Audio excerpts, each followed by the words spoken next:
जल रहा है, आग लगी है सीने में, रास्ता व्यस्त है खून गरीब का पीने में, तो राम मंदिर या बाबरी का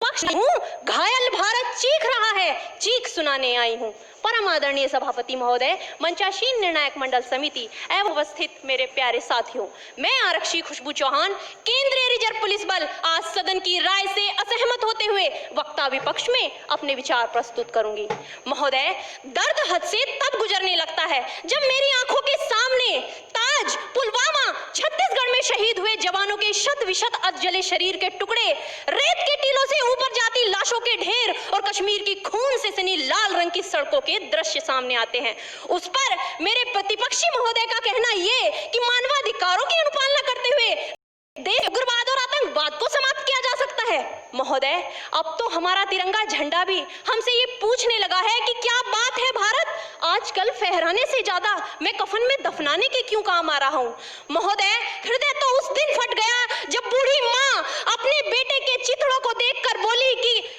साहब, आप तो भर्ती में 1 इंच भी कम नहीं, मैं आधा शरीर कैसे ले लूं। महोदय,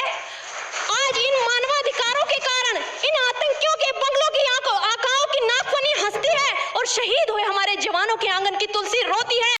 एक शहीद हुए जवान की विधवा की वीणा चीख चीख कर ये कहती है कि प्यार भी भरपूर गया, मांग का सिंदूर गया, नन्हे नौनिहालों की लंगोटियां चली गई, छोटी छोटी बेटी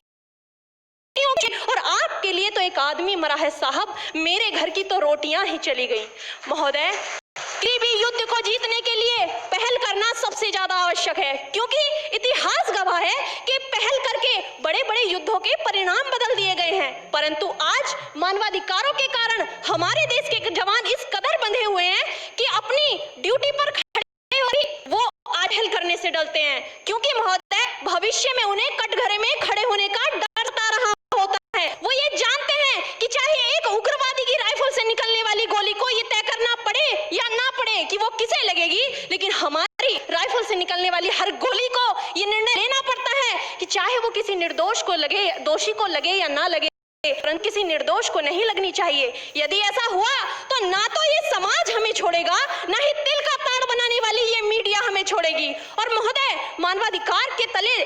किसी जवान को दबाकर युद्ध के मैदान में छोड़ देना कोई वीरता नहीं, एक आत्महत्या है। क्योंकि महोदय, फूल को श्रृंगार दो ये मुमकिन नहीं और एक वीर को झनकार दो ये मुमकिन नहीं। जो हाथ बांध दे सेना के, ऐसे मानवाधिकार का पालन संभव नहीं। महोदय, आज सत्यनिष्ठा के मार्ग पर चलते हुए भी हमारे देश का जवान इन आतंकवादियों, इन पत्थरबाजों से डरता है, क्योंकि वो जानता है कि उसकी राइफल से निकलने वाली गोली अगर टारगेट को हिट नहीं भी करेगी तो भी 400 मीटर तक जाएगी, और यदि इस बीच वो किसी निर्दोष को लग गई तो महोदय हमें अपना होना पड़ सकता है। और महोदय, अपनी नौकरी को बचाने की खातिर एक जवान आज ये सोचता है कि चाहे सांप मरे या ना मरे, परंतु लाठी नहीं टूटनी चाहिए, क्योंकि आज हमारे देश के हालात कुछ ऐसे हो गए हैं कि चिरागों को हवाओं में उछाला जा रहा है, हवाओं पर भी रोब डाला जा रहा है। अरे हम ही तो बुनियाद है आंतरिक सुरक्षा की, और आज हमें ही नौकरी से निकाला जा रहा है। महोदय, जब पुलवामा में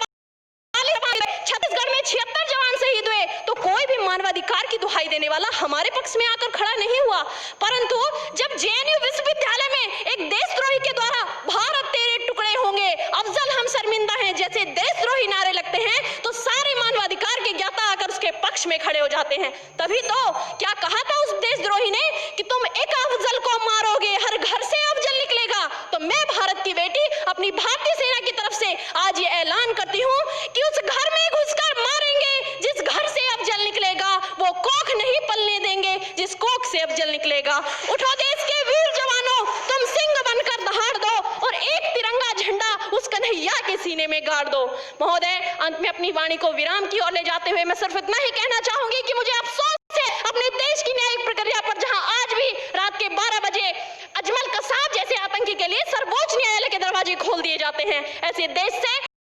मानवाधिकार हुए आतंकवाद और उग्रवाद से कभी नहीं निपटा जा सकता। मानवाधिकार के नाम की दुहाइयां देने वालों, सीमा पर लड़ा नहीं जाता, चरखों से शोलों के आगे रामायण पढ़ी नहीं जाती, सीमा पर बोलों के आगे धरती के घोर कुहासे को एक सूरज ही हर सकता है, क्योंकि एटम बम से रक्षा केवल एटम बम ही कर सकता है। जय हिंद, जय भारत।